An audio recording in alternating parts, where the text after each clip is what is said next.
President Trump picked political fights and refused to take responsibility for his rhetoric as he visited Dayton and El Paso today. For more on this, it's time for a closer look.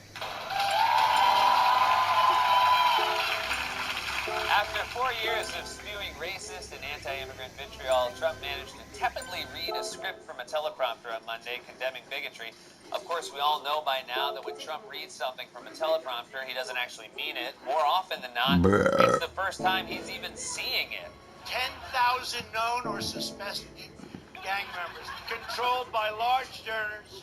He has worked in both houses of Congress, advising lawmakers. Yes. Law markers, as in Congress should pass gun control now, and when they do, they can write it down with law marker.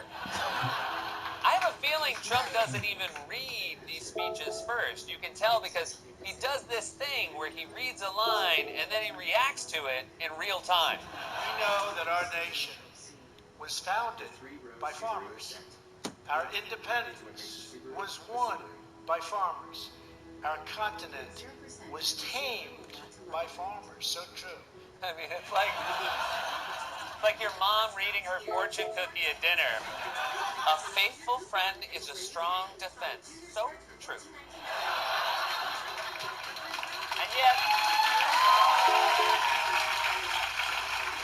And yet Trump's aides and even some in the media are actually trying to pretend that this is a speech we were supposed to take seriously and that Trump actually meant what he said despite everything we know about him from his campaign, his presidency, and most of his adult life. The accusation is that the culture he foments at his rallies leads to this kind of violence. How do you respond to that? That is absolutely ridiculous. Would it help if everyone were more careful with their language? Well, I think it's pretty clear that the president came forth on Monday and was very deliberate in what he wanted to say. No, he wasn't. Trump's not deliberate in anything he does. He doesn't even stand deliberately. I mean, look at him. He looks like he's on the deck of a ship about to tilt over. He stands like Wile E. Coyote on those rocket skates.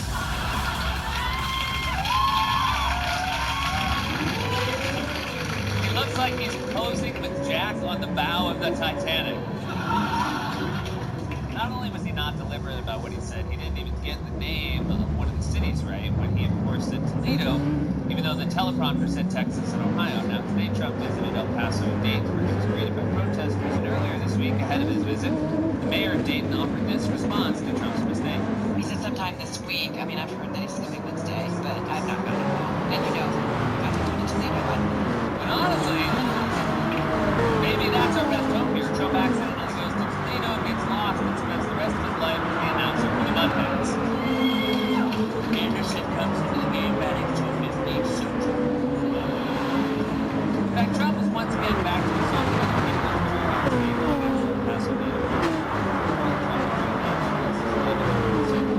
If you accused a wrong person of being racist, they may be shocked and appalled that they never agree to one thing. Instead, Trump has responded by tweeting nasty insults. Trump wrote this, Beto, he named indicators of the courage. He was embarrassed by my lack of interest in Texas, where I trounced him, and is now even more embarrassed by bullshit talkers that in the Democrat factory should respect the victims and law enforcement and being quiet.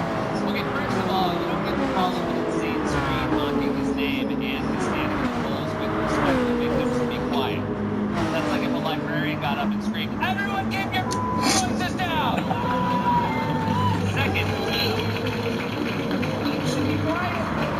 It's from El Paso, it's all over, standing across the road and near the mile. And for showing that love, for example, here's Trump attacking Joe Biden later in the morning for comparing him to segregationist George Wallace.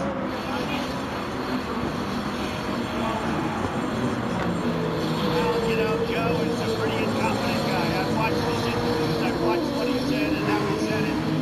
And I wouldn't have rated him very high in the first place. But Joe Biden has lost his fastball. He's lost his fastball?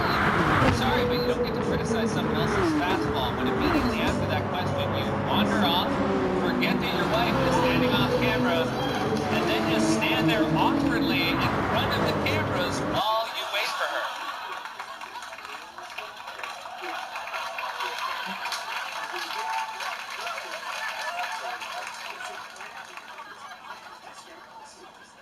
First of all, I love how he points at the puddle and she just walks around and like, I know there's a puddle.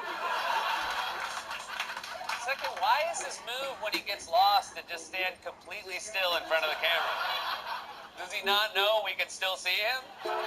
Maybe I can change color to match the background.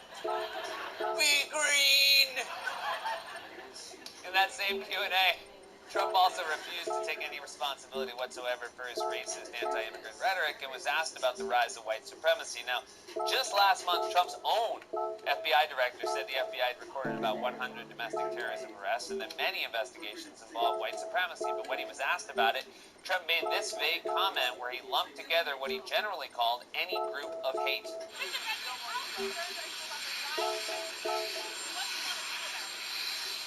I am concerned about the rise of any group of hate. I don't like it. Any group of hate. I am, whether it's white supremacy, whether it's any other kind of supremacy. What other kind of supremacy? Like, the born supremacy? Trump still refused to take responsibility for the fact that he spent his campaign and presidency constantly repeating vile, racist, dehumanizing language about immigrants and riling up his crowds with paranoid fantasies of invading caravans. This is an invasion. I was badly criticized for using the word invasion. It's an invasion. People hate the word invasion, but that's what it is. It's an invasion of drugs and criminals and people. Mexico should step up and stop this onslaught, this invasion into our country. The Democrats want to invite caravan after caravan of illegal aliens into our country. A large group of people, they call it the caravan.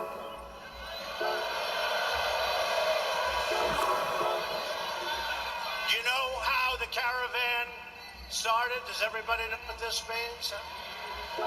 I think the Democrats had something to do with it. What is that move?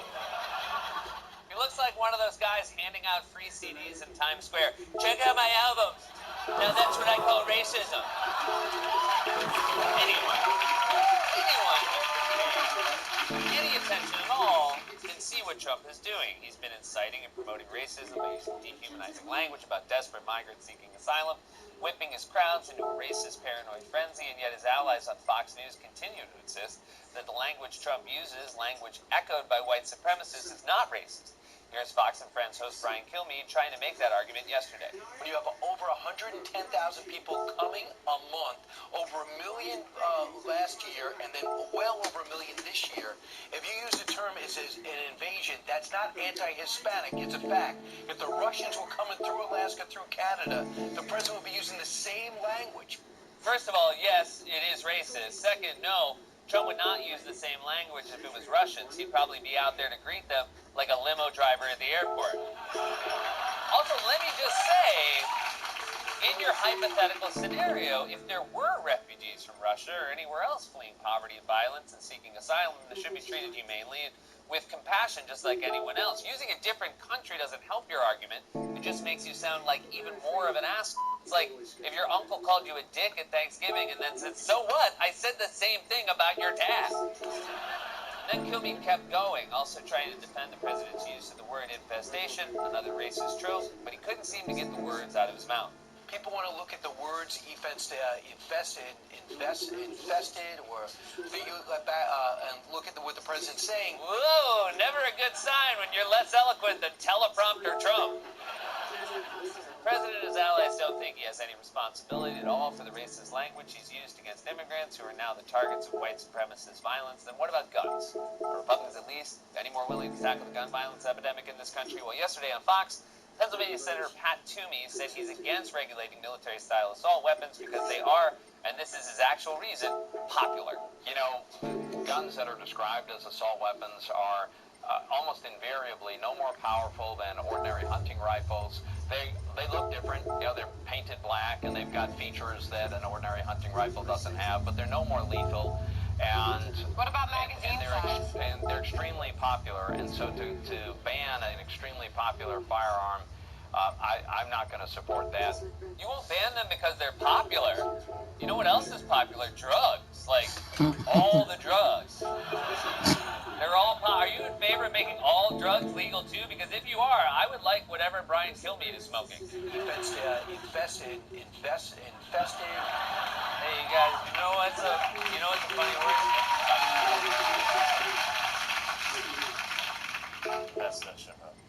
So if we can't ban popular guns, what can we do to stop this epidemic of mass shootings that no other developed country on earth has to deal with? Fox's Sean Hannity had an idea during a segment with a Fox pundit, who's a former Secret Service agent, turn every public space into a military installation. I'd like to see the perimeter of every school in America surrounded, secured by retired police, which you are, retired Secret Service, which you are, military, and I want guys to donate 15 hours. I think we can cover every school, every hour, every day, add a metal detector, and I think we're going to have safer schools. Have one armed guard on every floor of every school, all over every mall, the perimeter and inside every hall of every mall. That's insane. These lunatics want us to live in a police state where we're surrounded by armed guards and metal detectors because they won't give up their stupid assault weapons or hunting rifles or whatever the hell Davy Crockett over here calls them.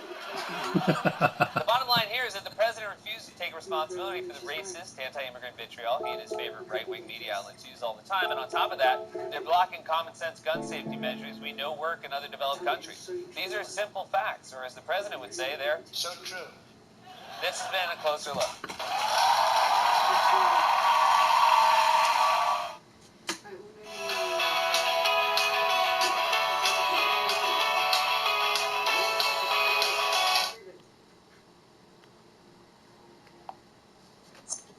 So you gotta keep the toppings full.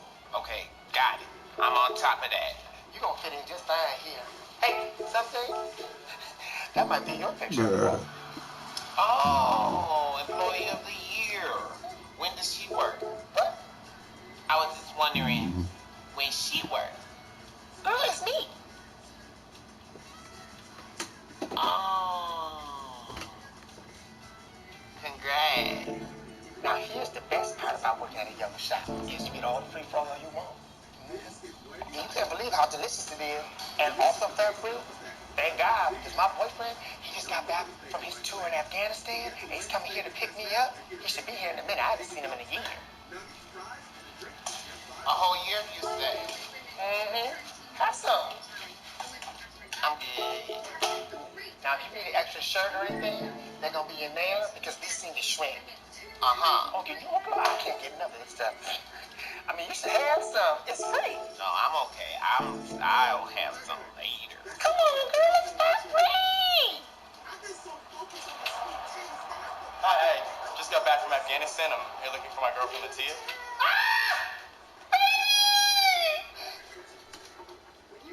What is me? No, it's not. What is me? Apparently she doesn't work anymore. Thanks. Oh my God, he's leaving me. It's mine as he leaving me. Just wonder why would he leave me? What possibly was it? He leaving me. Maybe he got that PTSD. What? Oh, you mean the PTSD? You mean the post-traumatic stress disorder? It's gotta be that. Oh my God, my baby got the PTSD. My baby got the PTSD. That can be the only reason. Oh, my baby, my poor baby got the PTSD. Oh, my baby. Oh, my God.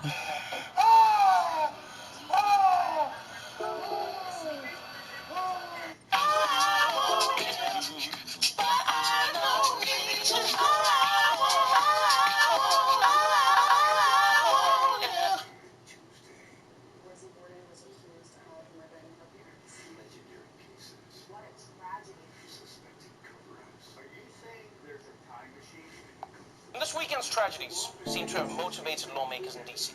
Some Republicans are proposing new red flag laws to take guns from people who show signs of threatening behavior, while many Democrats are focusing on things like universal background checks, renewing the assault weapons ban, and getting high-capacity magazines banned, which makes perfect sense. I mean, the mass shooter in Dayton had a gun that could fire 100 bullets before he needed to reload, which is insane. I don't care what anybody says. Now, I know some people will be like, we need guns to hunt. Yeah, but if you need 100 bullets to kill a deer, maybe you should try fishing. And while most legislators are trying to figure out which laws will curb future mass shootings, Fox News has chosen to spend most of their time telling people that shootings have nothing to do with guns. Starting with Mike Huckabee, who thinks we shouldn't have fewer guns, we should just have more God. It's our cultural fault. And part of what we've done, we've created a culture in which we've said, there is no God. The common denominator in all of this is not the particular weapon. It's the hate inside the heart. It's the loss of morality. It's that disconnecting from a God who values all people and who would never let me do that to another person. That's just not how we're hardwired from the Father above. Yes, according to Huckabee and many people on the right, the real problem in America is not access to guns, it's a lack of access to God. So if people were more religious, then they wouldn't do bad things. My only problem with this argument, the whole God argument, is that everyone seems to have a different idea of what God is saying, right? He says, like, God and evil will never mix. If you have God in your heart, you're a good person. But think about it. In the Middle Ages, the Crusaders said God told them to kill people in the Middle East. Hell, in the 1960s in America, white evangelicals said God told them black and white people shouldn't mix. So either people pick and choose when and how to use God, or maybe God's just so far away he's hard to hear, you know? Yeah, maybe it's the distance. He's up there like, love thy neighbor. And people are like, what? Black people should be slaves? Like, I honestly don't know where Huckabee's getting this from, because even in the Bible, people who are close to God still do really bad things, right? Like there's the story of King David. He literally walked with God all the time. Like they hung out together. But that didn't stop David from killing a guy just so that he could sleep with his wife. That's in the Bible, by the way. David loved God, but he loved ass just a little bit more. Yeah. Look at him in that painting. Look at him in that painting. He's going, oh, gotta get that ass. Look at that face. David's nasty. So that's Huckabee. Leave guns alone and get it to God. Now, if you don't think religion is going to solve America's mass shootings, luckily the Presidential Advisory Network has another solution. Instead of fewer guns, they just say we need more parents. These young men have no father at home. So you have to go back to some of the institutions and ask yourself, what's different about America now? Nobody really believes this is about Donald Trump or assault weapons. If only young men are the problem. No communities, no fathers, no mentors, no initiations into personal responsibility. What happens when boys are dad deprived is they don't have a male role model to channel their testosterone constructively. Why does that guy sound so creepy when he's saying that? Okay, now to be honest, I don't think this is the worst argument in the world. Right? It does help young men to have a stable family life. But it's also hard to have a stable family life if your dad is getting gunned down at a Walmart. Like, I would love for every young man in America to magically have a perfect upbringing that helps get rid of their rage. But I have no idea how you're going to achieve that. Because you can write laws that'll regulate guns. You can't write laws forcing people to have a good family life. What? Is it just going to be like a dad at the door, like, kids, daddy's decided to run away with his secretaries. Like, actually, dad, the law says you have to stay. Oh, damn you, Congress. All right, let's go and play some catch. But as usual, the best, worst ideas on Fox can all be found in one place. Sean Hannity, primetime Fox News host and neck with hair. You see, according to him, America's problem isn't too many guns. It's not enough guns. I have been calling for a long time. Every school, secure the perimeter of those schools. Equip them with retired police and military. I want guys to donate 15 hours. I think we could cover every school, every hour, every day, add a metal detector, and I think we're going to have safer schools. Have one armed guard on every floor of every school, all over every mall, the perimeter and inside every hall of every mall. Now, that gives us an instant response opportunity that we normally wouldn't have. Every hall of every mall? That sounds like the bleakest Dr. Seuss book ever. In every hall of every mall, on every floor, in every door. We need a guard in every room, or we'll end up in the tomb. Good night, Pumpkin. Mwah. Good night, Daddy. I'm glad the law made you stay. Look, man, this isn't a new idea. After every mass shooting, Hannity and many other people say that having more armed guards everywhere is the only way to stop these shootings. What they seem to forget is that guns are everywhere in America. Parkland had an armed guard, but he was afraid to go in. The Country Music Festival in Vegas had armed guards, but the guy was shooting from the window of a hotel. And as for instant response, the police in Dayton, Ohio responded to that mass shooting in 30 seconds. Less than 30 seconds, in fact. Think about that. That is an amazing job by those police. They could not have done a better job, and still 9 people were killed in 30 seconds. So, like, I don't think people think about this the right way. Like Hannity mentions schools and malls, but as we've seen, mass shootings can happen anywhere. So you're going to put an armed guard in every Walmart, every movie theater, every synagogue, every mosque, every church, every office building, every bar, every nightclub, every concert, every garlic festival? Huh? To have enough police for that, you realize we'd all have to become police. Yeah, and I don't want to be a policeman. I don't. I'm mixed. It's confusing. The white half of me would always be putting the black half of me over. I'd never get anywhere. And for me, the strangest part of this argument, honestly, is this. Hannity and Fox News talk every day about protecting American freedoms.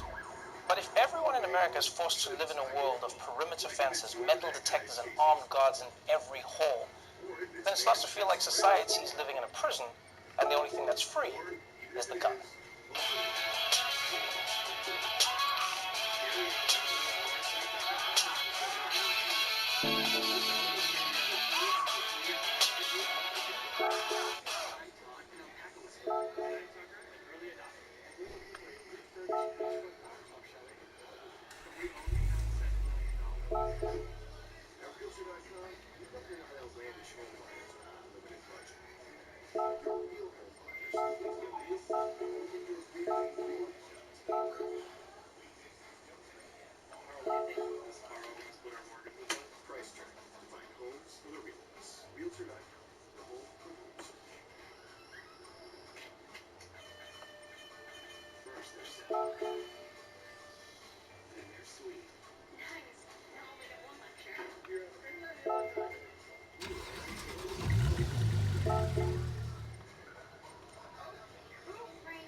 sorry. I guess I got a bit excited.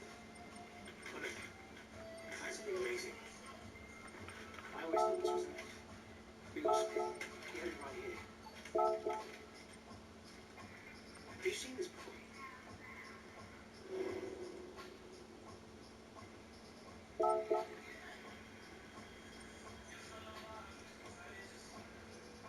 What is this? A key. What? A picture? No, a key. He's hoping the Swift might know where it is. Max spoke to me about it. I've never seen that before. What does it unlock? The stories are true. This key unlocks a great power that can solve the problems of our people. And your point. One of my experienced pals just created one of those. Damn. And this new theory about the plane that's got first in it. Oh, come on. You're supposed to be gone. Turns out. What's he doing here? Didn't Gwyn tell you to send him away? How long do you want to see me go? He's helping me. Oh. No, I'm sorry, but I help you. And I'm very good at it. What can he help you with that I can't do? Understanding who I am. What I'm meant to do. Well, Gwyn's not going to be very happy about this, is she? Yes, and I'll tell Gwen when I'm ready. But until then, can you keep a secret?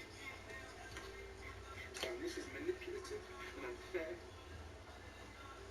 Yes.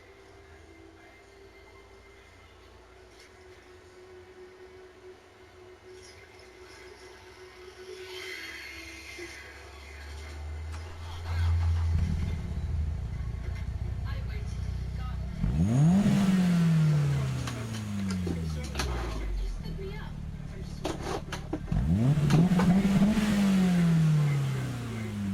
I can't tell you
Bye.